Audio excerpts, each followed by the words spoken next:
Hi guys, sorry to interrupt your viewing, but please subscribe to the channel and like this video. Thank you.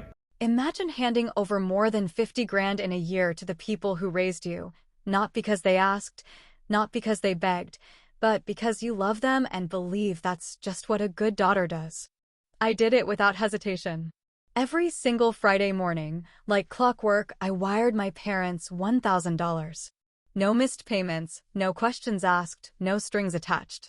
And still, it was never enough. Not for them, not for what they expected, and definitely not for what they thought they were entitled to. It started out innocently, or at least I thought it did. My dad had retired early, a decision for his mental health, he said, though if you asked me, it looked a lot more like a midlife crisis wrapped in laziness and entitlement. My mom, ever the dutiful shadow behind him, played the role of the gentle, soft-spoken housewife who, in reality, had no spine and even less loyalty when it came to standing up for me. I offered to help, genuinely. I wanted to ease their financial burden. It made me feel useful, needed, even. But let me tell you something about being needed. When your value is tied to your wallet, it's not love they're showing you. It's convenience. And I didn't see it, not at first. I just thought I was doing the right thing. I was working my ass off running my business. Long hours, constant stress, never a real break, and still, I sent them that money every week without fail. No thank you calls, no notes, not even a casual, "Hey honey, we really appreciate what you're doing." It was like clocking into a job I never applied for. Meanwhile, Amanda, my sister, floated through life like it was a damn cruise ship. She was the golden child, the princess, the one they always made room for, always praised, always protected. Never mind that Amanda had never worked a full-time job for more than 6 months in her life. Never mind that she and her husband, Greg, lived in a townhouse that my parents helped them pay for. Somehow, Amanda was still the one getting their admiration, and I was the one footing the damn bills. I noticed the shift slowly. Family dinners where I wasn't invited. Holidays where they somehow forgot to mention the plans. Conversations where I was talked about in the third person, even while I was sitting right there. It was like watching yourself slowly fade from a photograph you used to be centered in. And still, I kept paying. I told myself it was just a rough patch, that maybe they were going through something, that love doesn't always look like what we expect. Then came the real slap in the face. It was a Tuesday evening. I had just finished a hellish client meeting, my phone buzzing nonstop with messages I was too tired to check. I finally sat down, poured a glass of wine, and noticed I had a missed call from my dad. I called him back, figuring it was about some bill or another. Maybe he couldn't log into the bank account again, like last time. But when he answered, his tone was different. Cold. Sharp. Like a knife wrapped in a silk napkin. "We're all going to Aruba next week," he said. Just like that. No build-up, no small talk. I was surprised, but I smiled. I hadn't heard anything about a trip, but maybe this was their way of including me in something special. Finally, maybe a chance to feel like part of the family again. "That sounds amazing," I said, trying not to sound too eager. "When do we leave?" There was a pause on the line, just long enough to twist the knife. "We're all going," he repeated. "But we don't want you there." I thought I misheard him. I actually asked him to repeat it, thinking maybe he said, "We don't know if you're free," or "We don't want to burden you." But no, he said exactly what I feared. "We don't want you there." I laughed, not because it was funny, but because my brain couldn't process that level of betrayal without cracking a little. My mouth curled into this absurd grin while my insides caved in. "Excuse me?" I asked, still hoping it was some kind of twisted joke. "We just think it's better this way," he said, like he was doing me a favor. "You're always busy. You wouldn't enjoy it." That wasn't an explanation. That was a dismissal. That was my father telling me that after all the money, all the effort, all the years I spent trying to be the reliable one, they'd rather sip cocktails on a beach without me. And the worst part? He sounded completely at peace with that choice. I hung up the phone without saying another word. I didn't scream. I didn't cry. I didn't call Nate, my partner, or rant to my friends. I just sat there, looking at the glass of wine I hadn't even touched yet, wondering how the hell I let myself become a side character in my own damn family. But I'll tell you one thing, I wasn't going to stay quiet. Not this time. Not after that call. I didn't know how yet, but I knew something inside me had changed in those few seconds. The daughter who gave, she was done. And the woman they didn't want on that vacation? She was about to give them a lesson they'd never forget.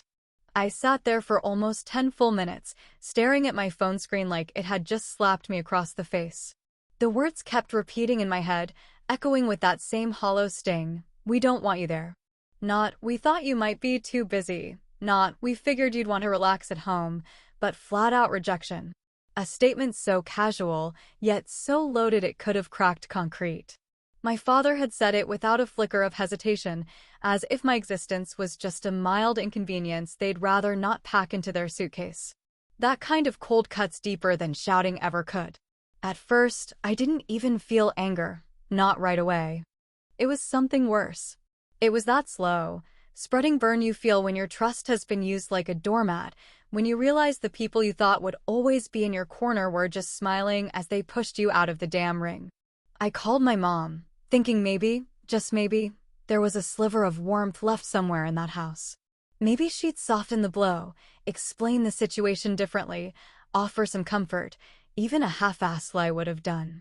But no, Nancy delivered the same line as if it was rehearsed, as if they'd held a meeting to agree on the wording before sending me to emotional exile. It's just better this way, sweetheart, she said with that sickly sweet tone she always used when pretending everything was fine. You work too much. You wouldn't enjoy it anyway. And there it was again, that polite little dagger slid straight into my chest, wrapped in motherly concern. I could almost hear the fake smile in her voice, like I should be thanking them for excluding me. I didn't even respond. I let the silence hang there between us, because anything I said would have sounded either too desperate or too bitter, and I wasn't about to beg for an invitation to a vacation I was funding. Because let's not forget that little detail, while they were packing for Aruba, I was the one who had been making their life so damn easy. Every bill they owed, every grocery run, every prescription, every goddamn internet bill Amanda used to post her bikini photos, I paid for all of it. I'd taken on the silent burden of being their financial backbone, and somehow, that made me disposable. The ATM didn't need a seat at the dinner table after all. And speaking of Amanda, her perfect little life was already being flaunted all over social media. Her caption, paired with a pouty-lipped mirror selfie, read, "Pre-vacation glow hitting different this year." Of course it was. She didn't have to lift a finger. She never had. The only thing she worked hard at was convincing everyone she deserved the best, and somehow she always got it handed to her with a goddamn ribbon. Let me ask you something. Have you ever bent over backward for your family, poured everything you had into making their lives easier, only to get treated like a background character in their story? Like you're just the utility they plug into when things need fixing, not a daughter with feelings, not a human being with limits?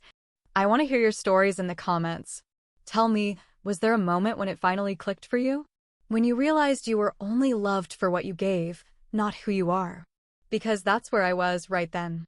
Sitting in silence, wine untouched, phone glowing in my lap like a cruel reminder of just how little I actually mattered to them. The worst part wasn't even the exclusion, it was the clarity. The sharp, undeniable truth that I'd been wasting years trying to earn affection that was never real. I thought love came from sacrifice, from showing up, from being reliable. But for them, love was conditional. Love was convenient. And once you stopped fitting the image they wanted, you were just an extra.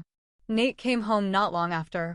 He saw my face and didn't even need to ask what happened. He sat down beside me, gave me that quiet, steady look he always gives when he's trying to figure out whether to say something or just hold space. I didn't say much, just handed him my phone and let him read the texts.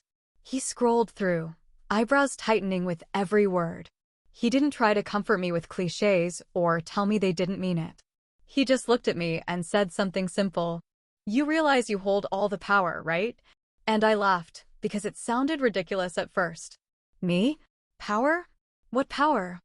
I was the one left behind, the one cast aside like a pair of worn shoes.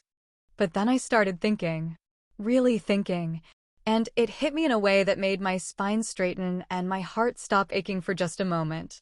He was right. They didn't just take me for granted. They forgot who they were dealing with. They forgot that I wasn't just their daughter. I was their safety net, their lifeline, their bank. And if I could give so easily, maybe it was time I learned how to take something back. The next morning, I sat down at my desk, pulled up every account, every auto payment, every wire transfer I had set up for them. And I just stared at the numbers like I was meeting them for the first time. Something was starting to stir inside me, not rage, not bitterness. Something colder. Something sharper. Not revenge exactly, but something a hell of a lot smarter. Something they wouldn't see coming. The strange thing about betrayal is that it doesn't always arrive with a loud crash or some dramatic confrontation. It often walks in quietly, wearing a familiar face, speaking in a soft voice, and leaves you questioning whether it was ever loyalty to begin with. After that phone call with my father and the hollow excuse from my mother, I didn't scream, didn't rage, didn't even cry. Instead, I sat in that still, eerie silence that comes right before a storm, the kind of storm I'd never planned to start, but now felt absolutely no guilt about unleashing. Nate, ever the calm eye in my emotional hurricane, said just 7 words that rewired my entire perspective. You realize you hold all the power, right? At first, I shrugged it off, not because I didn't understand it, but because I'd spent so long viewing my relationship with my parents through the lens of obligation that I forgot what it meant to actually have leverage. I wasn't just the good daughter anymore, I was the goddamn infrastructure holding up their entire lives. I was the backbone of their comfort, the provider behind their pretense of independence. And once that realization sank in, something inside me shifted entirely. I opened my laptop and pulled up every account linked to them, every auto payment, every drafted wire transfer, every little thread that connected my bank account to the structure of their day-to-day life. The house they lived in? I paid the mortgage. The electricity that kept their air conditioning humming and their refrigerator full? Covered through my auto draft. The internet Amanda used to post her vapid selfies and the phones they used to ignore my calls? All under my account. And they had the audacity to exclude me from a vacation I probably unknowingly paid for in full? That wasn't just insulting, it was delusional. I didn't act immediately, though. No, I wanted to be deliberate. There's a difference between emotional reaction and strategic retribution, and I wasn't interested in being dramatic, I wanted to be precise. I started small, pulling back like a spider untangling its own web. 1 subscription canceled. 1 bill redirected. I paused the payment on their streaming services first, not because it mattered financially, but because I wanted them to feel the pinch in the smallest ways first. Let the inconvenience sink in before the real discomfort started. Then I scheduled a call with the mortgage lender, just to confirm what I already knew. The house was still legally in my name. Not co-owned, not gifted, not inherited. Mine. Because when I started paying that mortgage 4 years ago, my father insisted it made sense to keep it under my name for tax reasons, something he probably thought I was too naive to ever revisit. But I wasn't naive anymore. That legal thread, buried beneath their sense of entitlement, was about to become a noose. I didn't warn them. I didn't make a single dramatic announcement or send some performative text. I simply let the silence do the work while I quietly, efficiently, started flipping switches off behind the curtain of their lives. And just to put the cherry on top, I sent 1 final wire transfer, 1 last $1,000 payment, but this one came with a little surprise attached. I included a message, tucked quietly in the transaction note where they were least likely to notice it until much later. It simply said, "Enjoy your vacation. It'll be your last on my dime." They didn't respond. Hell, they probably didn't even read it. That's the funny part, people so used to taking never pay attention to the source. They assume the well will always flow, even as the pump is breaking down behind the scenes. But they would notice soon enough. They'd feel the lights flicker, the cards decline, the comfort start to crumble. I wasn't rushing it. No, the satisfaction came in knowing it would hit them gradually, like pulling bricks from under their feet, one by one, until the whole damn tower came crashing down. And still, I didn't feel like a villain. That's what surprised me most. I thought I'd feel guilt, shame, some kind of ache that comes from turning your back on blood. But there was only clarity. Only a strange, cleansing kind of calm. I wasn't seeking revenge, I was reclaiming my peace. I was pulling back what had always been mine to begin with, my worth, my boundaries, my silence. They'd taught me for years that family means sacrifice, but what they never learned is that love without respect isn't love, it's just dependency dressed in tradition. They hadn't noticed yet, but they would. Oh, they absolutely would. And when they did, I wouldn't be picking up the phone. There's a very specific kind of satisfaction that comes from watching the very people who took you for granted finally experience the weight of their own decisions. It's not the gloating kind of satisfaction, not the smug, look what you get sort of thrill, but something colder, quieter, and far more potent. It's the kind of internal calm that settles deep in your chest when you realize you don't need to shout to be heard anymore. You don't need to argue, beg, or cry to prove a point. You just need to step back, let the pieces fall, and let the silence speak louder than anything you could ever say out loud. And that's exactly what I did. The day they left for Aruba, I didn't call, didn't text, didn't acknowledge their trip in any way. I just watched from a distance, scrolling through Amanda's insufferable Instagram stories like I was flipping through a glossy magazine filled with fake smiles and shallow captions. Vacation mode activated, she wrote in bright white text over a photo of her holding a mimosa in the airport lounge, lips pursed, eyes glazed with self-importance. Nate leaned over my shoulder, glanced at the screen, and gave a low chuckle before walking off to make coffee. I didn't even have to say anything. We both knew exactly what was coming. They thought they'd stepped into paradise. They had no idea the floor was already cracking beneath them. It started small, just like I planned. I'd canceled the hotel deposit transfer 3 days before their flight, just enough time for the system to register the error, but not enough time for them to fix it without some chaos. When they arrived at the front desk, I imagine it went something like this. Polite smiles turning into awkward apologies, then confusion, then frustration, then Richard's voice rising to that sharp, entitled tone he always used when he didn't get his way. I pictured him standing there, suitcase in hand, demanding to speak to a manager, while Amanda stood beside him with her sunglasses pushed up on her head, already sweating in the lobby, phone in hand, recording her own tantrum for later upload. Their hotel reservation had been unexpectedly canceled due to a payment issue, or at least that's what the automated message would have told them. And while they scrambled to figure out why the room they thought was secured suddenly vanished from under them, I was sitting on my patio at home, sipping chilled wine and watching the sky shift from blue to gold, completely untouched by the chaos unfolding in the Caribbean. Then came the rental car. That little luxury SUV Amanda had specifically requested, the one she said she couldn't possibly survive a week without, well, that reservation vanished too. I had made sure of it. A few quiet keystrokes, a polite cancellation, nothing flashy. No arguments, no explanation. Just a polite little email notice stating that the credit card on file had been declined and that the reservation had been forfeited. Another tiny inconvenience, another crack in their carefully curated dream getaway. And then, as expected, the real fireworks began.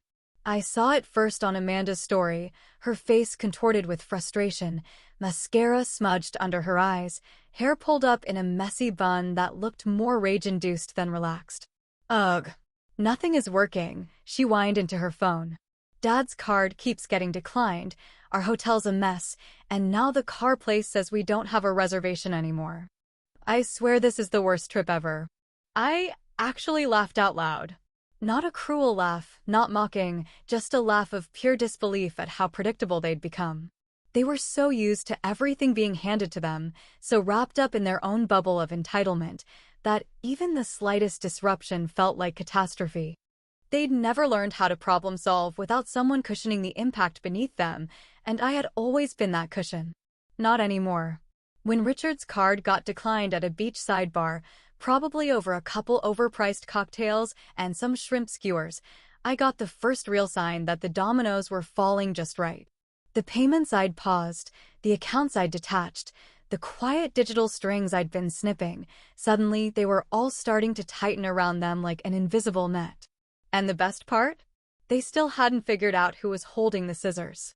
It didn't take long before my phone buzzed. A message from Nancy, short and sweet and almost laughable in its fake concern. "Honey, something's going wrong with the accounts. Did you change something?" I stared at the screen for a moment, not rushing to respond. I could have lied, could have pretended ignorance, could have played the innocent daughter card just for the hell of it. But I was past pretending. I didn't owe them softness anymore. I didn't owe them explanations, comfort, or understanding. All I owed them was the truth, sharp and simple. So I replied with 3 words. "Ask your husband." I set the phone down after that and didn't pick it up again for the rest of the evening. Whatever storm was brewing in Aruba now wasn't my concern anymore. Let them scramble. Let them panic. Let them piece together, slowly, agonizingly, that the daughter they cast aside was the one who had been holding everything together all along. And now, without her, the whole damn house of cards was starting to collapse. Let them enjoy their vacation. There's a moment in every storm when the thunder quiets, and you realize the damage isn't just from the lightning, it's from everything that comes after. The pieces falling, the structure groaning, the cracks spreading. That's where I was, in that eerie calm between destruction and consequence, watching from my own little perch while everything I used to hold together began to fray at the seams. But I wasn't angry anymore. That part had passed.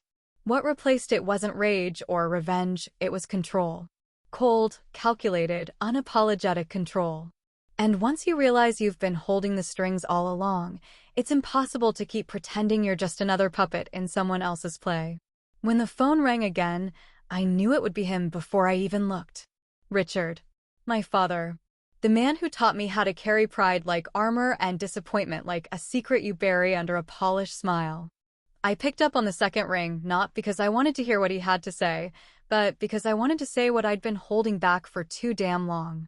His voice came through tight and clipped, the way it always did when he felt cornered but was still trying to sound in control. "Aaron," he said, like my name was a problem to be solved. "What the hell is going on with the accounts?"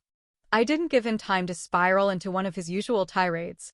No emotion. No sarcasm, just plain truth delivered with the same cold sharpness he used on me when he told me I wasn't wanted on that vacation.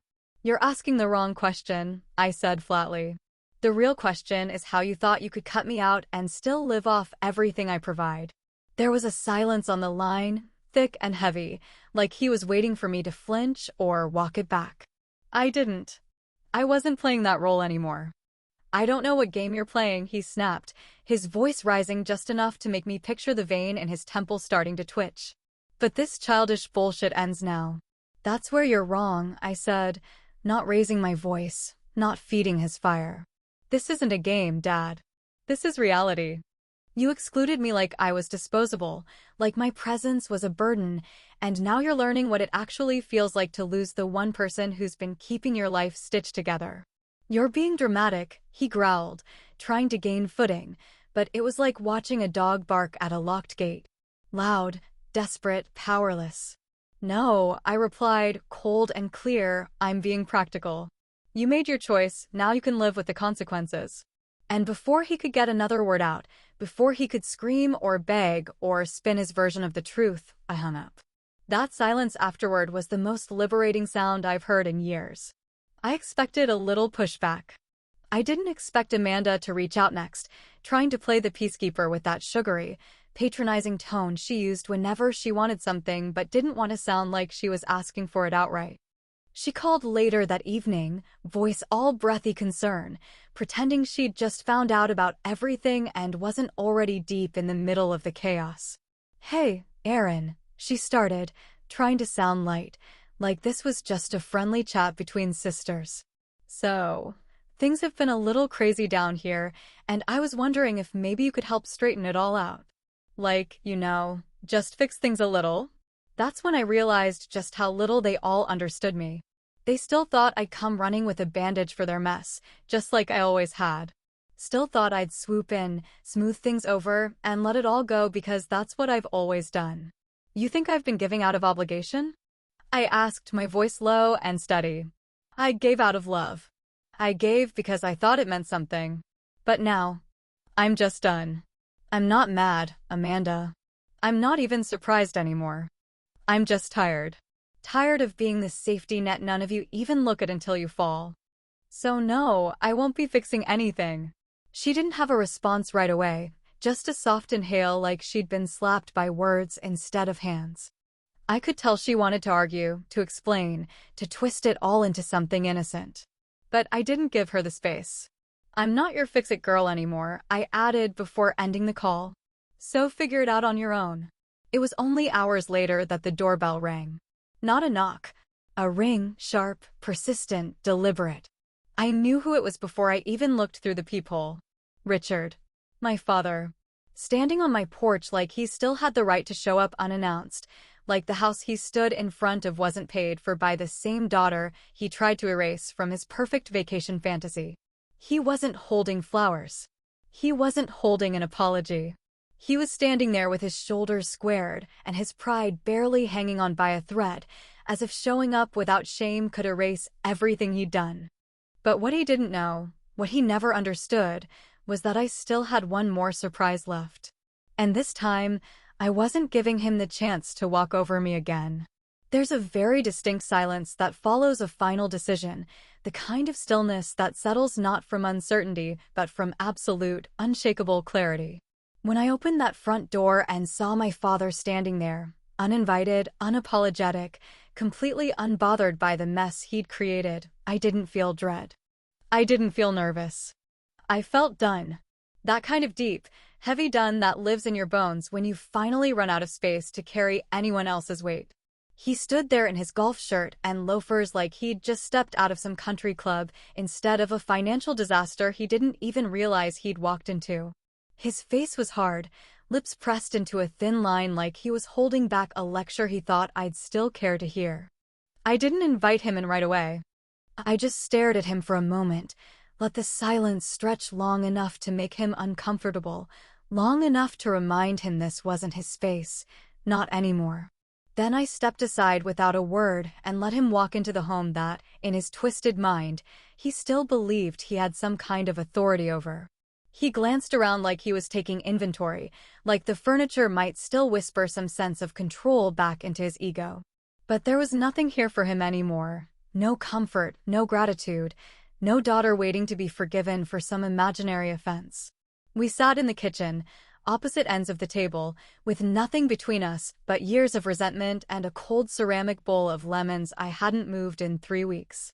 He leaned forward, laced his fingers, and finally spoke. This has gone far enough. I didn't answer. I didn't need to. That sentence alone told me everything I needed to know. He hadn't come here to understand. He'd come to reestablish control. To reset the power balance that had been quietly unraveling since the moment he said I wasn't wanted on that plane. He wanted to put the genie back in the bottle without ever acknowledging he was the one who uncorked it in the first place. You've made your point, he continued, voice still carrying that same tone he used when I was 16, and he caught me sneaking out, disappointed, patronizing, and so sure he was morally superior. Things are a mess down there, and fine, maybe we didn't handle things perfectly. But you're acting like you're the victim here. That was the moment I laughed. Not because it was funny, but because it was so incredibly delusional it couldn't be anything else. I stood up, walked to the sideboard, and pulled out the envelope I had already prepared the night before. Thick paper, heavy ink, and a title at the top that I knew would hit him like a freight train. Notice of ownership transfer. He didn't touch it right away. He just stared at it, blinking, unsure if he was reading it correctly. So I explained, calmly, clearly, like I was talking to a client instead of my own flesh and blood. I've officially transferred the title of the house. It's mine. Always has been legally, but now it's notarized, filed, and finalized. You have 60 days to vacate. His jaw locked, eyes narrowing like I'd just punched him in the chest.